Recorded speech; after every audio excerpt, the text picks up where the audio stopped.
সকল শিক্ষাকর্মী ও এই ছাত্রছাত্রীরা উপস্থিত হয়েছে। আমাদের এই বাঁকুড়া জেলার দুঃখ মাটিতে তার অবদান, বিশেষ করে তার স্নেহধন্য রামকৃষ্ণ বেঞ্চ, সেই শান্তিনিকেতনের মাটিতে শিল্পের প্রসার ঘটিয়েছিলেন। তার সঙ্গে একযোগে কাজ করেছেন আমানন্দ চট্টোপাধ্যায়, যোগেশচন্দ্র বিদ্যানিধি, যদুভট্ট তার সঙ্গীত শিক্ষার গুরু হিসেবেও তার সঙ্গে সঙ্গ দিয়েছিলেন।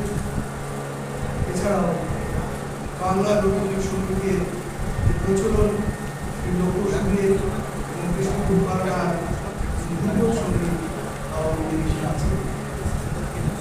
যাই হোক, আমরা সরকার করে উপস্থিত হয়েছি শিক্ষাকর্মীরা মিলে আমরা আজকের এই বিশেষ দিনটি পালন করার জন্য সকলের প্রচেষ্টা সাধুবাদ জানাই। আমাদের সঙ্গীত শিক্ষক মাননীয় সুভাষিস এই ছাত্রদেরকে দিয়ে বিভিন্ন রকম সঙ্গীতের আয়োজন করেছে। এজন্য আমি আমার তরফ থেকে চাঁদের হাসি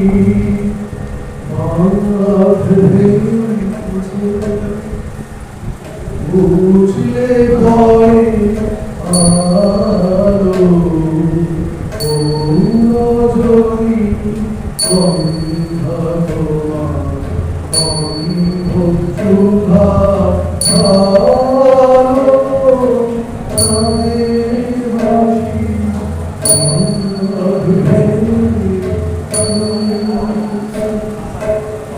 বুঝলে